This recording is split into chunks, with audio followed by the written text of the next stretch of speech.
భూమి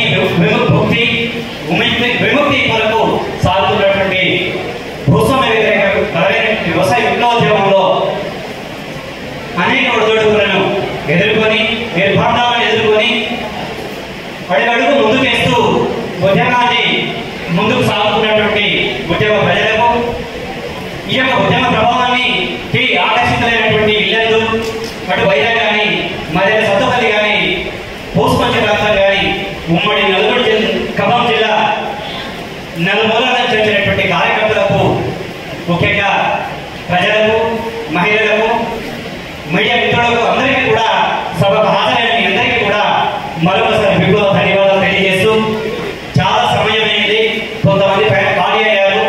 అయినప్పటికీ సార్ ఇంకొక పెద్ద సార్ ఉన్నారు, అదేవిధంగా ఉద్యమంలో కీలకంగా బాధ్యత తీసుకున్నటువంటి కార్యకర్తలు ఉన్నారు, ఉద్యమానికి అండదండలు ఇస్తున్నటువంటి ఓపీడీఆర్ బాధ్యులు ఉన్నారు.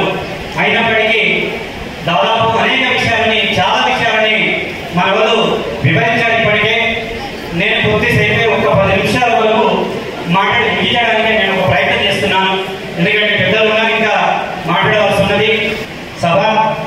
ఈ సభని ఎంతో సమయాన్ని వెచ్చించి దూర ప్రాంతాల నుంచి వ్యాసాలను కోర్చి ఇక్కడికి హాజరయ్యారు. మీరు ఎన్నో పనులు వదులుకున్నారు, ఎంతో ఖర్చు పెట్టుకొని తమ సొంత ఖర్చులతోని ఇక్కడికి వచ్చినందుకు అభినందనీయం, విప్లవ ధన్యవాదాలు.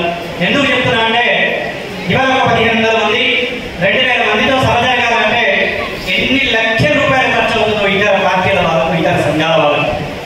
కానీ ఇవాళ ఇక్కడికి వచ్చినటువంటి వాళ్ళు ఒక్క రూపాయి ఆశించకపోగా కూడా తమ సొంత ఖర్చులతోని ఇవాళ మీ పనులన్నీ వదులుకొని ఇంత శ్రద్ధగా వింటున్నా మీ కోరికలు ఏవైతే ఉన్నాయో, సరే ఏవేవో చెబుతున్నారు, ఏదో మాట్లాడుతున్నారు, సరే బాగానే ఉంది. కానీ అసలు మా సమస్య మేము అసలు మొత్తం ఉదయం నుంచి ఏమైనా కొద్దిగా వస్తుందేమో, మా సమస్య గురించి ఏమైనా మాట్లాడతారని చెప్పేసి ఆశిస్తున్నా, ఎదురు చూస్తున్నా ప్రజానికానికి ఒక సంపూర్ణమైనటువంటి మీ యొక్క విషయాన్ని మాట్లాడదామని చెప్పేసి, అది ఉపన్యాసం రూపంలో కాకుండా ఒక మాటల రూపంలో మీ దృష్టికి తీసుకొద్దామని చెప్పేసి నాకు ఇచ్చిన అవకాశాన్ని సద్వినియోగం చేసుకుంటామని చెబుతూ, ఇవాళ చూస్తున్నారు గత ప్రభుత్వం బీఆర్ఎస్ ప్రభుత్వంలో ఆ ప్రభుత్వంతోనే ప్రత్యేక తెలంగాణ వచ్చింది. ఈ తెలంగాణ వచ్చిన తర్వాత ఏదో జరుగుతుంది, ఏదో అన్ని సమస్యలు పరిష్కారం అయితే పేదవాళ్ళకు అనేక కోరికలు నెరవేరుతాయని చెప్పేసి ఆశించినటువంటి తెలంగాణ ప్రజలు 10 సంవత్సరాల తర్వాత 9.5 సంవత్సరాల తర్వాత చూస్తే, మొన్న జరిగిన అసెంబ్లీ ఎన్నికల నాటికి చూస్తే అవి దాదాపుగా పాత పద్ధతిలోనే ఉన్నదే తప్ప కొత్తగా రాష్ట్రం వచ్చింది కానీ సామాన్య ప్రజలకు కొత్తగా ఒరిగింది ఏమీ లేదు అనేది 9.5 సంవత్సరాల బీఆర్ఎస్ పార్టీ పరిపాలనలో తేటతెల్లమైంది. ప్రజలకు ఇచ్చిన వాగ్దానాలని చెప్పారు వెంకటరెడ్డి గారు కూడా. ప్రజలకు ఇచ్చిన అనేక వాగ్దానాలని పేదవాళ్ళకు సంబంధించినటువంటి ఏ ఒక్క వాగ్దానాన్ని కూడా అది తగినంతగా అమలు జరపకపోవడం వల్లనే ఈ రాష్ట్రంలో మొన్న జరిగినటువంటి అసెంబ్లీ ఎన్నికల్లో కాంగ్రెస్ అవకాశం కల్పించారు. ఈ కాంగ్రెస్ అధికారంలోకి రావడానికి ప్రధాన కారణం బీఆర్ఎస్ అని చెప్పేసి, బీఆర్ఎస్ యొక్క ప్రజా వ్యతిరేక విధానాలు మాట ఇచ్చిన దాన్ని నిలబెట్టకపోవడమే తప్ప ఇంకొకటి లేదు అనేది గత కాంగ్రెస్ తెలుగుదేశం ప్రభుత్వాలు ఏ విధమైనటువంటి ప్రభుత్వాలు పరిపాలన చేసినాయో బీఆర్ఎస్ కూడా అదే చేసింది. కాబట్టి తిరిగి రాబోలేదని చెప్పేసి గర్జించినాయి. ఇది వాస్తవం. ఆ తర్వాత కాంగ్రెస్ వచ్చింది, సంబరపడుతుంది. కానీ దానికంటే మేము భిన్నంగాను, దానికంటే ఒక ఉన్నతంగా మేము పరిపాలిస్తామని చెప్పేసి చెప్పినటువంటి 420 వాగ్దానాలు ఇటీవల అధికారంలోకి వచ్చిన తర్వాత 6 గ్యారెంటీల అమలు, వీటికి తీరుతెన్నులు చూస్తుంటే ఎన్ని వాగ్దానాలు ఇచ్చినప్పటికీ 6 గ్యారెంటీలు అమలు జరుగుతున్న ఈ తరుణంలో ఇవాళ ఎక్కడికక్కడ సంఘాలు పెట్టండి. ఈ ములుగు జిల్లాలో పోడూరు ఎకరాక గబ్బోలు, హన్మకొండ జిల్లాలో ఒక కన్నాల గ్రామంలో సంబంధించినటువంటి భూమి లేని పేదలు 211 ఎకరాల భూముల వరకు ఎందుకు పోరాడుతున్నారు? పోరాడాల్సినటువంటి అవసరం ఏమిటి? ఇవాళ అమ్మపేట మండలంలో 400 ఎకరాల బుధాన భూములు, 42 ఎకరాల వెలిగల భూములు, 25 ఎకరాల గిరిజన సీలింగ్ భూములు ఇంకా వందల ఎకరాల పోడుగోలతో ఎందుకు పోరాడుతున్నారు అనేది ఒకసారి ఆలోచించినట్టయితే గత ప్రభుత్వం కానీ ఇప్పుడు అధికారంలోకి వచ్చినటువంటి కాంగ్రెస్ ప్రభుత్వం కానీ పేద సమస్యని ఏ మాత్రం కూడా పట్టించుకోవట్లేదు అనేది వాళ్ళ యొక్క పరిపాలనలో ఇది నిజాన్ని తెలుస్తున్నది అనేది ఇది యథార్థం. ఎందుకు చెప్తున్నాం అంటే చాలా మంది గతంలో అధికారంలో ఉండి మంత్రులుగా ఉండి వాళ్ళు ఆ పార్టీ పడిన తర్వాత మళ్ళీ అందులో నుంచి ఈ పార్టీలోకి గెలిచిన పార్టీలోకి అధికారంలోకి వచ్చిన తర్వాత ఏదో చేస్తారని అనుకుంటున్నటువంటి నమ్మిన ప్రజలు గెలిపించిన తర్వాత ఇందులో కూడా ఒరిగింది ఏమీ లేదు అనేది తేటతెల్లమవుతుంది. మరి ఏమిటి ప్రజల ప్రత్యామ్నాయం ఏమిటి అని ఒకసారి ఆలోచిస్తే ఒకసారి చూడండి ఎందుకు ఇట్లాంటి దుస్థితి రావాలి. ఇవాళ దమ్మపేట మండలంలో 2000 సంవత్సరంలో ఉద్యమాన్ని మొదలు పెడితే 2002-2005 వరకు భూస్వామ్య కబంధ హస్తాల్లో ఉన్నటువంటి భూములని వాళ్ళ చేతిలో ఉన్నటువంటి దొడ్డిదారులు ఉన్నటువంటి పోరాటంతోనే వాళ్ళ దొడ్డిదారులు వచ్చినటువంటి తప్పుడు పట్టాలు రద్దు నుంచి వాటి వరకు 24 సంవత్సరాలుగా ఒక ఉమ్మడి వ్యవసాయం చేస్తుంటే ఇవాటి కూడా 9 మంది కార్యకర్తలని 20 రోజుల క్రితం పోలీస్ స్టేషన్లో ఎందుకు పెట్టారు అని ఒకసారి ఆలోచిస్తే ఇక్కడ స్థానికంగా ఉన్నటువంటి మంత్రి గారు అప్పుడు అక్కడ మంత్రి గారే. మరి అక్కడ తెలుగుదేశంలో ఉన్నప్పుడు కానీ బీఆర్ఎస్లో ఉన్నప్పుడు కానీ అదే విధానాన్ని అనుసరించి ఇప్పుడు కాంగ్రెస్లోకి వచ్చిన తర్వాత కూడా ఇదే విధానాన్ని అనుసరిస్తున్నప్పుడు మౌలికమైనటువంటి మార్పు ఏమిటి? జెండా మారింది, పేరు మారింది, కానీ విధానం మాత్రం అదే అని చెప్పేసి అది నిరూపణ అవుతుంది. జనరేషన్ మారింది, పాత జనరేషన్ కాకుండా కొత్త జనరేషన్ వచ్చిన తర్వాత కొత్త జనరేషన్ కూడా మళ్ళా మోసపోతున్నారు. ఇది వాస్తవము. ఎందుకు చెప్తున్నాం అంటే మిత్రులారా ఇక్కడ దాదాపు 90-95% మన ఇక్కడ ఖమ్మంలో జరుగుతున్నటువంటి ఇళ్ల స్థలాల పోరాటాలలో లబ్ధిదారులుగా ఉన్న మీరు 11 ఏళ్ల పోరాటం, 6 సంవత్సరాల ప్రత్యక్ష పోరాటం, సర్వ హక్కులు కలిగిన ఈ పేదలకు ఇవాటి వరకు కనీసం 5 సంవత్సరాలు పూర్తయింది. మంచినీరు కరెంట్ ఇవ్వండి అని చెప్పేసి అంటే ఇవాటి వరకు దిక్కు దివాగా లేదే. ఎన్ని రికార్డులు ఉన్నాయి, ఎన్ని హక్కులు ఉన్నాయి, 5 సార్లు వచ్చిన 6 ఆర్డర్లు ఉన్నాయి. ఒక్క ఆర్డర్ కూడా మనకి రాదా? లింగయ్య గారు చెప్పారు దాని గురించి కూడా. మరి ఏ ఒక్క ఆర్డర్ కూడా పనికి రానప్పుడు అసలు వాళ్ళకి ఏమీ లేని భూస్వాములకు, ఏమీ లేని రియల్ ఎస్టేట్ వాళ్ళకు, ఏమీ లేని కబ్జాదారులకు మరి వాళ్ళ కోసం ఎందుకు పాటుపడుతున్నట్టు రెవెన్యూ కానీ పోలీస్ కానీ ఎందుకు చెప్తున్నామంటే 10 రోజుల క్రితం మేమంతా లింగయ్య గారిని మేమంతా కలిసి మొన్న ఖమ్మం పోలీస్ స్టేషన్ కూడా వెళ్ళాం. ఎట్లా చెప్తున్నారంటే ఎప్పుడు నిర్బంధంలోనే, ఎప్పుడు నిర్బంధంతోనే. నిర్బంధం లేకుండా ఉద్యమం లేదు. ఉద్యమం మొదలుపెట్టి నిర్బంధము. ఎందుకు నిర్బంధము? ప్రజల ప్రభుత్వం అయితే, ప్రజల పాలన అయితే, ప్రజల పక్షాన మంత్రివర్గం అయితే నిర్బంధం ఎందుకు అని అడుగుతున్నాం. ఒకవేళ మీరు వాళ్ళ పక్షపాతి అయితే లెక్క ప్రకారంగా ఉన్న హక్కులని నెరవేర్చాలి కదా. వాళ్ళ ఉద్దేశం నెరవేర్చాలని కాదు, కళాకంటే దాన్ని తిరస్కరించాలని చెప్పేసి వాళ్ళ ఉద్దేశం అది.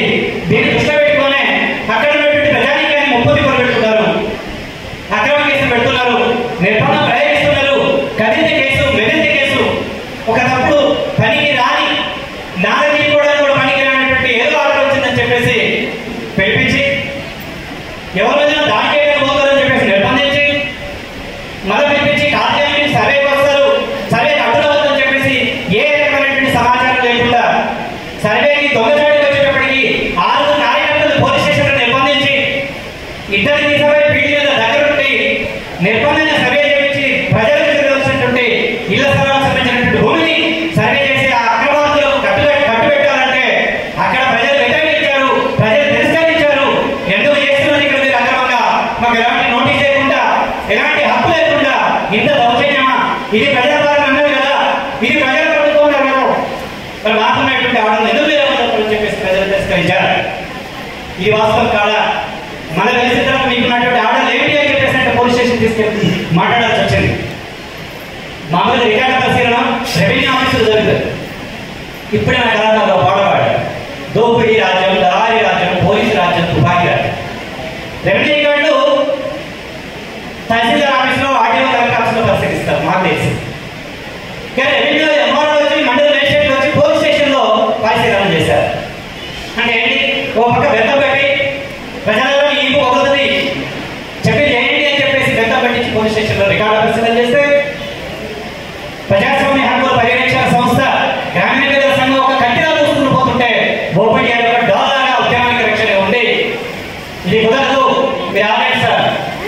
సార్ మీరు చెప్పండి తహసీల్దార్ సార్, మీ ఇచ్చిన మీ రెవెన్యూ రికార్డు ప్రకారంగా కోర్టు ఇచ్చినటువంటి హైకోర్టు ఉత్తర్వుల ప్రకారంగా బుధన్ కూడా ఇచ్చినటువంటి ప్రొసీడింగ్స్ లేఅవుట్ ప్రకారంగా మున్సిపాలిటీ ఇచ్చినటువంటి ఇంటి నెంబర్లు ప్రాపర్టీ ట్యాక్స్ ఆధారంగా నిజమైనటువంటి పేదలు మేము పట్టణ అభివృద్ధికి కారణం మేము అని చెప్పేస్తున్నటువంటి పేదల వాళ్ళు అక్కడ ఉన్నటువంటి 500 కుటుంబాల జనాభా ఖమ్మం నగరానికి అభివృద్ధికి కారణం వాళ్ళు. అలాంటి వాళ్ళని అణచివేయాలని, అలాంటి వాళ్ళని ఒత్తిడి చేయాలని, అలాంటి ఉదని బాటగా న్యాయం చేయాలని చెప్పేసి అంటే అడిగారు పోలీసు వాళ్ళు, మీ పేరెంట్ చెప్పండి అన్నారు. ఫలానా అంటే మీ మీద కూడా కంప్లైంట్స్ ఉన్నాయి, మీ మీద కూడా కేసులు ఉన్నాయి. ఏంటి కంప్లైంట్స్ అంటే మీరు కూడా డబ్బులు వసూలు చేస్తున్నారని నా కంప్లైంట్ వచ్చింది అని అంటారు. కంప్లైంట్ అన్ని ఆధారాలు కావాలని చెప్పాం. లేదు సర్టిఫికేట్ చేసుకొని పిల్లలకి ప్రమాణాలు చేస్తున్నారు నమ్ముతానన్నారు. సరే కోర్టులు పోలీస్ స్టేషన్లు ప్రమాణాలు నమ్ముతాయా, సాక్ష్యాలు నమ్ముతాయా, ఆధారాలు నమ్ముతాయా అనగానే వాళ్ళ దగ్గర సమాధానం లేదు. చాలా మంది అర్థం అనుకుంటే ఏడాది పిల్లల మీద ప్రమాణం చేసి ఏడాది ఒక 2000 మంది తీసుకొచ్చి కూడా ఏం తీసుకొని భూములు ఇస్తారని చెప్పేసి సమాధానం లేదు. ఇలాంటి పరిస్థితుల్లో ఎన్నో ఇబ్బందులను ఎదుర్కొంటున్నటువంటి ఇక్కడ పేదలు, ఎన్ని కష్టాలు పడుతున్నటువంటి ఈ పేదలకి చూడండి, ఒకసారి ఆలోచించండి. 24 సంవత్సరాలుగా దమ్మపేటలో సమిష్టి ఉద్యమం చేస్తే, సమిష్టి వ్యవసాయం చేస్తే ఆ చెట్లను తొలగించి భూములు సాగు చేస్తున్నామని చెప్పేసి ఎవరికి ఎక్కువ వాళ్ళు పెట్టుకుంటుంటే 9 మంది కార్యకర్తలు అరెస్ట్ కేసులు పెట్టి బయటకు పంపించారు. ఇప్పుడు ఇక్కడ కూడా అదే పరిస్థితి, వరుసగా కేసులు పెడుతున్నారు.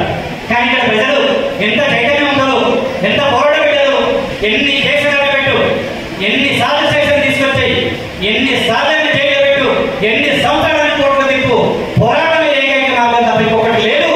మా అనుభవం మొత్తం కూడా అడవి మధ్యలో ప్రతి ప్రాంతం నుంచి కూడా రాయమగరం, రాఘవపురం, కేసుకొని లక్షపడం కానీ చూస్తే వంగనంతలో ఉన్నటువంటి సరిపల్లి నాగేశ్వరరావు 65 ఎకరాల భూములు కబ్జా చేస్తే ఏ ప్రభుత్వానికి లేదే. గ్రామీణ పేదల సంఘాన్ని పెట్టుకున్న 42 ఎకరాల భూమి ఒక్కొక్క కుటుంబానికి 2 ఎకరాల భూమి సాధించుకొని వాళ్ళు అనుభవిస్తున్నారు.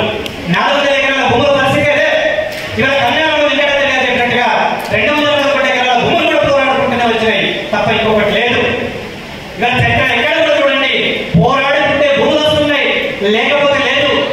చట్టాలు ఉన్నప్పటికీ, ఆర్డర్లు ఉన్నప్పటికీ, రికార్డులు ఉన్నప్పటికీ ఈ చట్టాలన్నీ కూడా ఉన్నవాడికి చుట్టాలుగా మారి ఉంటాయి, పేదవాడికి శత్రువులుగా ఉన్నాయి. ఈ శత్రుత్వంగా వ్యవహరిస్తున్నటువంటి ఆచరణ ఉన్నటువంటి చట్టాలని, ఆర్డర్లని, పోరాటం తప్ప ఇంకొకటి లేదు అని చెప్పేసి ఈ దేవులపల్లి వెంకటేశ్వరరావు తన మీద నాయకుడి గారి యొక్క సంస్మరణ సందర్భంగా చెప్పదలుచుకున్నటువంటి విషయం అని చెప్పేసి నేను సందర్భంగా చెప్తూ, లక్షలు వసూలు చేస్తున్నారని చెప్పేసి పోలీసులు అంటే చెప్పాం. అవును సార్, లక్షలు వసూలు చేయడానికి కారణం మీరు అని చెప్పాల్సి వచ్చింది పోలీసులు కూడా. ఎందుకు? మంచినీటి ఇవ్వండి, కరెంట్ ఇవ్వండి, 5 సంవత్సరాలు ఆర్డర్ వస్తుందని అమలు జరపడం మీరు ఉంటే అక్కడ 3000 మంది జనాభా మంచినీళ్ళు తాగుతా, కనీసం కరెంట్ కావద్దా, లైన్ కావద్దా, వైర్లు కావద్దా, స్తంభాలు కావద్దా, జనరేటర్లు కావద్దా అని చెప్పేసి అడిగి సరే కరెక్ట్ బాధ్యత వసూలు చేశాం. కానీ వసూలు కారణం రెవెన్యూ, వసూలకు కారణం మున్సిపాలిటీ వాళ్ళు, వసూలు కారణం ఎలక్ట్రిసిటీ వాళ్ళు, వసూలకు కారణం ప్రభుత్వానికి కారణం. ప్రధానంగా అది గుర్తించండి. ఎందుకు చెప్తున్నాం అంటే మంచినీళ్ళ కోసం ఒక్క లెక్క చెప్పాం. 2018 డిసెంబర్ 15వ తారీఖు నుంచి రోజు 6000 రూపాయల ట్రాక్టర్ పెట్టి నీళ్లు కొని జనానికి పోస్తే హనుమంతరావు అనే ట్రాక్టర్ ఓనర్ అడిగిన ఎంక్వైరీ చేసుకోండి, మేము అబద్ధాలని చెప్పట్లేదు. 25 నెలలకు 45 లక్షల రూపాయలు నీళ్లు కొనుగోలు చేసి జనానికి అందించాం. గొంతు తడుపుతున్న ఎండుతున్న గొంతుని తడుపుతుంది గ్రామీణ పేదల సంఘం.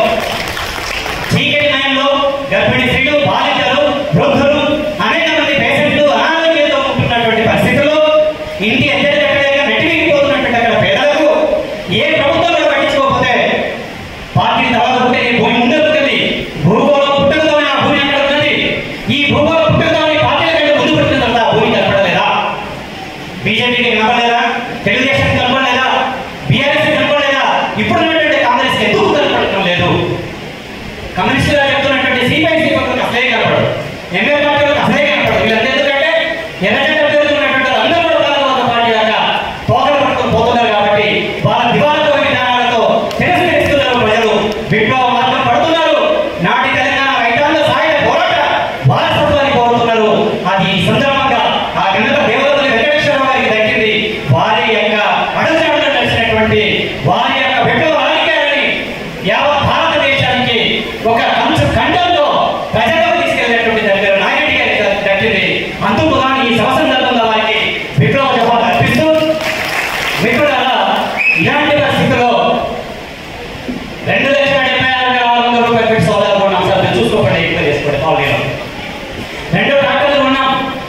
ఇట్లా చూస్తే భూదాన్ కోర్టు ఫీజు లాయక ఫీజు ఒక్కసారి ఆలోచించండి చెప్పాము.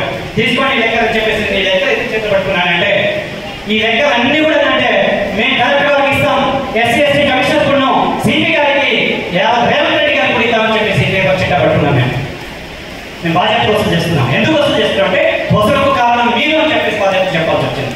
పెట్టండి ఒకవేళ మీ మీద మా మీద ఇది అన్యాయం అక్రమం కూడా కేసు పెట్టండి, ఈ పార్టీలో వచ్చినప్పుడు కేసు ఉంటే నిర్ణయించుకొని వచ్చామని చెప్పేసి చెప్పాల్సి వచ్చింది. మిత్రుడు అలా ఇలాంటి పరిస్థితుల్లో ఎవరు ఆలోచిస్తున్నారు? ఏ పార్టీ అయినా దండగా, ఏ నాయకుడైనా దండగా, ఏ సంఘమైన సంస్థ అయినా దండగా అని చెప్పేసి ఆ యొక్క తప్పుడు విధానాలని, ప్రజావ్యతిరేక విధానాన్ని, నిర్బంధ విధానాలను వ్యతిరేకించి రాండి అని చెప్పేసి తమ వెంకటాద్రి గారు చెప్పినట్టుగా రండి, ములుగు రండి, ఆసిఫాబాద్ రండి, కర్ణాటక రండి, నల్గొండ రండి, రంగారెడ్డి, హైదరాబాద్ సిటీలో ఇళ్ల స్థలాలు పేదలు రండి, సంఘం పెట్టండి అని చెప్పేసి తెలుస్తున్నారు. అందుకోలేనటువంటి పరిస్థితి 5 నిమిషాలు కూడా ఖాళీ లేనటువంటి కార్యకర్తలకు ఇట్లాంటి పరిస్థితిని కల్పిస్తుంది నేటి పాలకవర్గం, నాటి పాలకవర్గం నుంచి కూడా. ఇలాంటి ఈ పరిస్థితుల్లో మాకు ఎన్ని విక్షణాలు, ఎన్ని అడ్డంకులు, ఎంతమంది వ్యతిరేకము, ఎంతమంది దుష్ప్రచారకులు, ఎంతమంది అసంతృప్తివాదులు, ఎందరో ఉద్యమం ముందు పోకుండా స్పీడ్ బ్రేకర్లే కాదు కాళ్ళకు బంధనాలు అవుతున్నారు, బుద్ధిమండలాలు మారుతున్నారు. అయినా బంధనాలు ఇప్పించుకునేటువంటి ఇప్పేటువంటి లైన్ ఉంది ఇక్కడ. బుద్ధిమండలంగా మారిన దాని ఎక్కడికి ఉండేటువంటి లైన్ ఉంది. అడుగడుగున విచ్ఛిన్నాన్ని ఎదుర్కొని ముందుకు పోయేటువంటి లైన్ ఉంది ఇక్కడ. దీనికోసం దేనికోసం ఆగకుండా ముందుకు పోతున్నది. ఎందుకు చెప్తున్నానంటే మొన్ననే 10 రోజుల క్రితం యూట్యూబ్లలో హల్చల్ అవుతుంది మొత్తం. పోయిన వెంకన్న గారు కూడా యూట్యూబ్ ఛానల్లో ఓ ప్రచారాన్ని మొదలు పెట్టారు. ఇవన్నీ ఒకటే చెప్తున్నా. పోయిన వెంకన్న గారు మామూలే, సరే నేను ఎవరి పర్సనల్గా పోవట్లేదు, కానీ ఈ యూట్యూబ్ ఛానల్లో ఏడాదిన్నర క్రితం మధ్య వచ్చి ఏడాదిన్నర తర్వాత చెడ్డగా కావాలి అక్కడ సంఘం. ఇది విన్న ప్రజలు, అనేక మంది లబ్ధిదారులు మేము ఇంటికి పోతాం, మా డబ్బులు మాకు ఇవ్వండి అంటే ఒకటి దానికి వెనకాడేది సంఘం. అవగాహనలో పోతూ పొరపడుతున్నారు, మేము నష్టపోతారు. ఎవరి మాటలో విని ఈ యూట్యూబ్ ఛానల్ వచ్చేటువంటి కూడా దాదాపు లేవు. ఒకవేళ ఏదైనా పొరపాటు జరిగితే కానీ, ఎక్కడైనా తప్పు జరిగితే కానీ, మా సంబంధం లేకుండా జరిగితే కానీ అవి మా దృష్టికి వస్తే మేము సరిచేస్తున్నాం, దాన్ని చెక్క పెట్టడం చూస్తున్నాం. ఇవన్నీ కూడా కబ్జాదారులకు, ఇవన్నీ కూడా రియల్ ఎస్టేట్ వాళ్ళకు, ఇవన్నీ భూస్వాములకు, సంపన్నులకు అనుకూల ఛానల్లే తప్ప అనుకూలంగా ఉపయోగపడుతున్నాయి తప్ప దీన్ని పరిష్కరించాలి, దీన్ని అవగాహన చేసుకోవాలి. ఈ యొక్క ఉద్యమాన్ని ముందు తీసుకోవడానికి ప్రతి ఒక్కరు కూడా ఆలోచించాలి, ముందు అడిగేయాలని చెప్పేసి ఈ సభాముఖంగా తెలియజేస్తూ, మరి ఇన్ని రికార్డు, ఇన్ని పద్ధతులు కనుండగా మీరు ఎందుకు చేస్తున్నారు? మేము ఒకటే ఇట్లాంటి వాళ్ళు ప్రచారం చేసినప్పుడు మేము ఒకటి కోరుకున్నాం. మధురపల్లి నుంచి 1970 నుంచి 77, 85 మధ్య కాలం నుంచి ఇప్పటి వరకు చూస్తే కానీ ఆ దమ్మపేట ప్రాంతానికి సంబంధించి కానీ, మణుగూరు కానీ, యావత్ ఉమ్మడి జిల్లా వ్యాప్తంగా కానీ, 2 తెలుగు రాష్ట్రాల్లో కానీ యూసీసీ చరిత్ర కానీ, గ్రామీణ ప్రజల యొక్క పోరాట చరిత్ర కానీ ఒకసారి మీరు అధ్యయనం చేయండి అంటున్నాం. అక్కడ ప్రజల దగ్గర కూడా రండి, అధ్యయనం చేయండి. నేను ఒక మిత్రుడు కలిసి ఏమంటే మీరు పెద్ద ధర్మ చేసి ఉంటే మీ కాలికి వచ్చాను, మీకు తెలవకుండా నేను 3 గంటలు సందర్శించాను ఆ ఊరిని. పెంటలో పెద్ద ధర్మ చేసిన తర్వాత ఏమిటి అని చెప్పేసి అంటే నేను సందర్శిస్తే మీరు ప్రజల పక్షపాతి, మీ సంఘం ప్రజల పక్షాన ఉంది అని చెప్పేసి ఒక శ్రేయట్ లక్ష్యం అన్నారు. మన పార్టీ కాదు, మా సానుభూతి కూడా కాదు, మన శ్రేయట్ లక్ష్యం అన్నారు. ఇలా సిపిఎం మొత్తం, ఎంఎల్ పార్టీ మొత్తం దాదాపు అధోగతిపాలయ్యాయి, సిద్ధాంతాలు విడనాడారు, సేవలక్షణ పార్టీలు. కాబట్టి భవిష్యత్తు మీకే ఉంది, నిలబడండి, గట్టిగా ఉండండి, మేము ఆ మద్దతు ఉంటుంది, పరోక్షంగా ఉంటుంది, అవసరం ప్రత్యక్షంగా ఉంటుంది అని చెప్పేసి ఇళ్ళలో వినిపించుకొని మాట్లాడుతున్నారు. మిత్రులారా అది కలుపుకోండి, మిత్రులారా అది తెలుసుకోండి, ఇది అర్థం చేసుకోండి అని చెప్పేసి నేను ఈ సందర్భంగా నేను మీకు తెలియజేసినటువంటి అవసరం ఉందని చెప్పేసి చెబుతూ, ఇంకొక విషయం ఏంటంటే డబ్బులు వసూలు చేయొద్దు, అక్కడ ఊరు నిర్వహించొద్దు, డబ్బులు వసూలు చేయొద్దు, పార్టీ నడిపించొద్దు. ఒక్కసారి నేను మన డిసెంబర్ 15వ తారీఖు నాడు ఒక మాట చెప్పారు. ఇప్పుడు మన అధికారులకు వచ్చినటువంటి ప్రభుత్వంలో మన ముఖ్యమంత్రి గారు రేవంత్ రెడ్డి గారు ఏమన్నారంటే, నా జేబు నుంచి తీసి మీకు ఎవరికి ఇవ్వాలని చెప్పారు.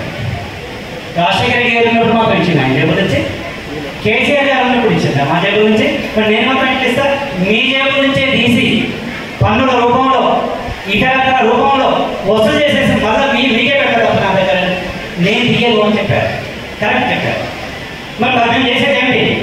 ప్రజలారా, అనేక మంది ఇంటి స్థలం లేనటువంటి పేదలారా, ఖమ్మం నగరవాసులారా, అద్దెలు కట్టలేనటువంటి నటి వీడిపోతున్నటువంటి సామాన్యులారా ఆలోచించండి అని చెప్తున్నాం.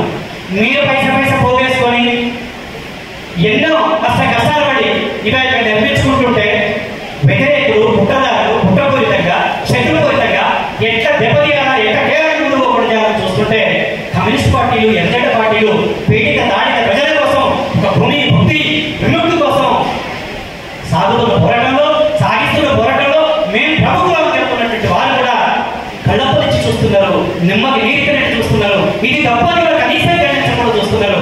వాళ్ళ ఖండాలు కావాలని మేము అడగట్లే, కోరట్లేదు. కానీ మీ యొక్క లక్ష్యం ఏమిటి? మరి మీరంతా కూడా ఎన్నికల వాళ్ళు ఓట్లేశారు, మేమంతా ఎలక్షన్ సపోర్ట్ చేశారు, వాళ్ళతో కలిసిపోయారు, మీ జెండా అంతా కలిపేశారు. మరి కలిపిన మీరెక్కడ వస్తారు? ఎందుకు అంటే మనం దెబ్బతినాలి. దెబ్బతింటే